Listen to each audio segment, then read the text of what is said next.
Hello everyone, welcome back to my channel. मैं हूं पूजा सेतिया। आज मैं फिर से पार्टनरशिप फंडामेंटल चैप्टर का एक इम्पॉर्टेंट क्वेश्चन लेकर आई हूं, जो कि बिल्कुल न्यू सैम्पल पेपर से ही उठाया है मैंने। आप देखो, अगर आपकी कोई भी डाउट होता है, उसी से पास एडजस्टमेंट का क्वेश्चन है। अगर आपको भी उसमें कोई डाउट आ रहा है तो आपका वो आज क्लियर हो जाएगा। मैं क्वेश्चन रीड करने जा रही हूँ, आप स्क्रीन पर देखिए। X, Y and Z are partners. Their fixed capital on 31st March 2023 वह रुपीज़ X की है 1 लाख रुपीज़, Y की 80,000, Z की 60,000.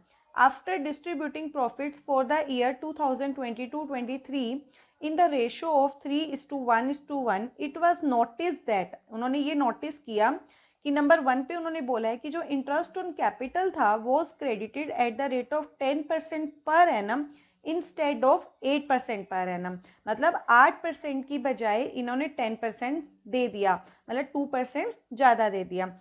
नंबर 2 में इन्होंने बोला कि salary of ₹30,000 was credited to X instead of Y. Y की बजाय सैलरी किसको दे दी? एक्स को दे दी। Pass the necessary adjusting entry to rectify the above error in the beginning of the next year. अब देखो, हमें इस क्वेश्चन के अंदर एडजस्टमेंट एंट्री करनी है। एडजस्टिंग एंट्री का मतलब होता है कि आपको पार्टनरशिप फंडामेंटल का क्वेश्चन है, ये तो पता चल गया। आपको इसमें एक एंट्री करनी है जिसमें आपको कुछ पार्टनर को डेबिट करना होगा और कुछ पार्टनर को क्रेडिट करना होगा। आपको अपने क्वेश्चन के अंदर एक वर्किंग नोट में, आपको ये फेयर वर्क में नहीं करना है, नीचे वर्किंग नोट में एक टेबल बनानी है। इसको मैं एक ईजी वे में आपको बता रही हूँ कैसे करना है। देखो, हमें क्या करना है, उन्होंने सबसे पहले इन्फॉर्मेशन बोली थी कि आपने इंटरेस्ट ऑन कैपिटल जो है वो 10% इंस्टेड ऑफ 8% देना था, लेकिन आपने दे कितना दिया? 10%। आपने अगर किसी को ज़्यादा दे दी है कोई चीज़, तो आप उसे क्या करोगे? वापस ले लोगे।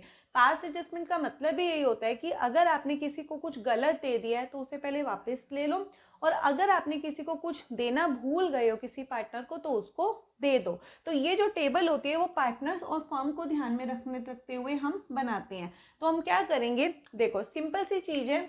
आपने देना कितना था? 8, लेकिन दे दिया 10, तो 2% क्या हुआ? सीधा का सीधा 2% क्या हुआ? एक्स्ट्रा चला गया। कितना? 2% एक्स्ट्रा चला गया। तो हम उनसे क्या करेंगे? 2% वापस ले लेंगे।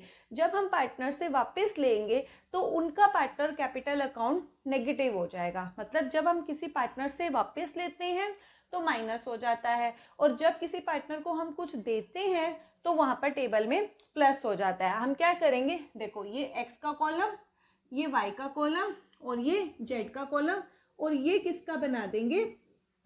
फर्म का बना देंगे। आप इसमें टोटल भी डाल सकते हो और इजी हो जाता है, बट आप अकॉर्डिंग टू बुक करोगे तो आप फर्म डालोगे। अब आपको जो पार्टनर को देना है वो आप प्लस कर दोगे, और जो उनसे वापस लेना है वो हम माइनस कर देंगे। सिंपल सी चीज है। अभी मुझे 2% एक्स्ट्रा दे रखा है तो मैं उससे वापस ले लूंगी। तो हम यहाँ लिखेंगे interest on capital 2% extra debited. हम क्या कर देंगे उसको? डेबिटेड। जो इनके कैपिटल है, ये कैपिटल है, इनके ऊपर सीधा 2% निकालो और माइनस कर दो। माइनस करते टाइम हम क्या यूज करते हैं? ब्रैकेट यूज करते हैं। क्लियर हो गया? यहाँ अगर पार्टनर्स में माइनस होता है तो लास्ट वाले कॉलम में अपोजिट हो जाता है फर्म। क्यों? क्योंकि पार्टनर्स माइनस करेंगे, वापस देंगे, और मिलेगा किसको? फर्म को मिलेगा। अगर पार्टनर प्लस होता है, पार्टनर को मिलता है, तो फर्म में माइनस होता है क्योंकि फर्म देती है। तो अब 2%, एक्स का 2% अगर हम निकालेंगे तो कितना आ जाएगा? 2% निकालोगे 2000, इसका निकालोगे 1600, और इसका 1200। ये माइनस कर दो। यहाँ पर क्या आ जाएगा? 2000, 1600 और 1200। इन तीनों का टोटल कर दो, यहाँ पर क्या आ जाएगा? 4800। तो दैट मीन्स 4800 का जो इंटरेस्ट था वो पार्टनर्स के पास एक्स्ट्रा चला गया था, वो हम उनसे वापस ले लेंगे। पार्टनर से वापस ले लिया और फर्म को जाके मिल जाएगा। ठीक है? क्योंकि फर्म पे करती है इंटरेस्ट ऑन कैपिटल पार्टनर्स को, तो जब उसने एक्स्ट्रा दे दिया इतना पैसा तो उसे वापस मिल गया। नेक्स्ट एडजस्टमेंट उसने बोली है कि salary 30,000 to X instead of Y. Y की बजाय आपने सैलरी किसको दे दी? एक्स को दे दी। तो आपने देनी किसको थी? वाई को देनी थी। तो वाई को तो मिली नहीं, तो वाई में जाके क्या हो जाएगा? वाई को तो मिली नहीं, वाई में जाके क्या हो जाएगा? प्लस। एक्स को क्या हो गया? एक्स को दे दी गलती से, तो एक्स से क्या करेंगे? वापस ले लेंगे।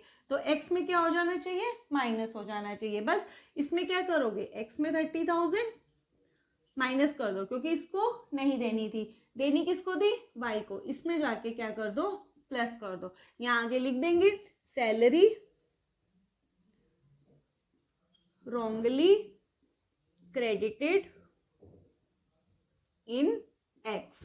ठीक है, आपने x में, अब ये क्या हुआ, z का तो कोई मतलब नहीं, ब्लैंक कर दो। अब इधर का टोटल, जैसे हमने इस तीनों का टोटल करके यहाँ डाला था, अपोजिट कर दिया था। अब ये माइनस है, ये प्लस है, तो ये तो जीरो ही हो गया, तो फर्म का कुछ भी लेना देना नहीं हो, क्योंकि एक पार्टनर से गया, दूसरे पार्टनर को दे दिया।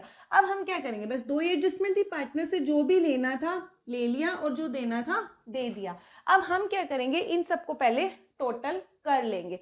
अब हमें क्या करना है, लास्ट में पहले इनका टोटल कर लो, ये दोनों ही माइनस है तो माइनस में ही टोटल आएगा 32,000। इसका अगर आप, ये प्लस है ये माइनस है, इसको भी कर लो,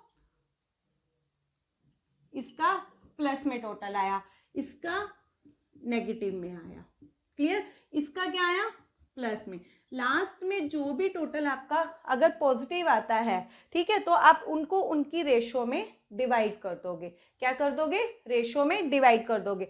जैसे हमने अब क्या किया, हमें सैलरी भी दे दी, ये 30,000 था और ये 40। अब इस 4800 को, ये पॉजिटिव आया ना, इस पॉजिटिव को इनकी जो रेशो थी, रेशो हमें गिवन थी 3:1:1, इस रेशो को आप इस पार्टनर्स में डिवाइड कर दोगे। जो भी नीचे टोटल आता है वो फर्म के लिए होता है। जैसे प्लस में आया तो फर्म को प्रॉफिट हो रहा है, अगर नेगेटिव में आएगा तो फर्म को लॉस होगा। 3:1:1 में इसको बांट दोगे। जैसे ये पॉजिटिव आया तो यहाँ पर आ जाएगा 2880, 960 और 960।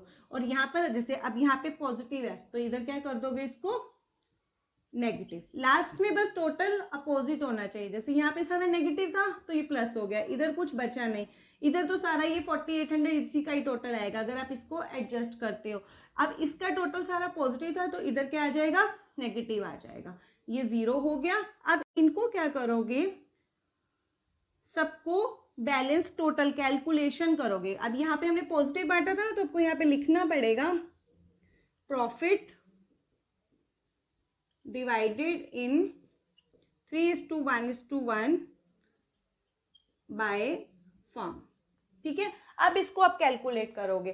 3 पार्टनर्स हैं तो 3 में से एक का नेगेटिव आ सकता है, 2 का पॉजिटिव, या 2 का नेगेटिव 1 का, मतलब तीनों का टोटल सेम होना चाहिए ताकि बैलेंस इक्वल आए। अब ये नेगेटिव है ये पॉजिटिव है, इसको क्या करेंगे 0, इसका आ रहा है नेगेटिव में, क्योंकि नेगेटिव नंबर, बिगर नंबर का साइन लगता है, बिगर नंबर का साइन नेगेटिव है तो नेगेटिव में। ये दोनों ही पॉजिटिव है, दोनों को प्लस कर देंगे हम। अब ये नेगेटिव है ये पॉजिटिव है। अब देखो ये नेगेटिव आया ये भी नेगेटिव आया। जो नेगेटिव होता है, जिसका पार्टनर का आंसर नेगेटिव आएगा तो वो जर्नल एंट्री में डेबिट होगा। ये भी नेगेटिव है तो ये भी जर्नल एंट्री में डेबिट होगा, और जिसका पॉजिटिव आया वो जर्नल एंट्री में क्रेडिट होगा। ये आपको रफ वर्क में करना है। अब जो हमारी फेयर वर्क में आपकी एंट्री होगी, वो जर्नल एंट्री कैसे पास होगी, मैं स्ट्रक्चर नहीं बना रही हूँ, आपको कॉन्सेप्ट क्लियर करना था, हमने वो कर दिया। अब हमारी अब कैपिटल क्या थी जो हमें क्वेश्चन के अंदर दी हुई थी, वो फिक्स थी। जब पार्टनर की कैपिटल फिक्स होती है तो हम जर्नल एंट्री में करंट अकाउंट यूज करते हैं। तो हमारा आंसर क्या आएगा, जैसे ये क्रेडिट है जो ये डेबिट है, तो पहले जर्नल एंट्री में डेबिट की एंट्री होती है एक्स और जेड, तो एंट्री क्या बनेगी हमारी X current account debit, Z current account debit to Y current account. आप इसको स्ट्रक्चर में, इसको आपको फेयर वर्क में एग्जाम में इतना क्वेश्चन 3 मार्क का आता है, फेयर वर्क पे अच्छे से स्ट्रक्चर बनाना है जर्नल का, उसमें प्रॉपर आपको ये एंट्री पास करनी है। अब इसमें अमाउंट डाल देंगे। एक्स का कितना आया 29,120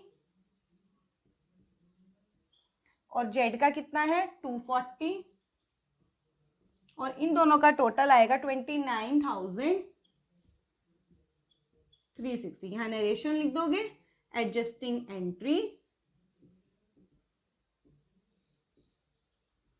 ये आपको प्रॉपर स्ट्रक्चर में करना है। बस आपको जब टेबल शो करोगे, टेबल में आपको ये पता होना चाहिए कि कब नेगेटिव करना है, कब नेगेटिव का मतलब होता है डेबिट, जहां पर आप पॉजिटिव कर रहे हो उसका मतलब होता है क्रेडिट। जब लास्ट में टोटल आएगा, अगर नेगेटिव है तो डेबिट, पॉजिटिव है तो क्रेडिट। जर्नल एंट्री में भी वैसे सेम आपको पास करना है।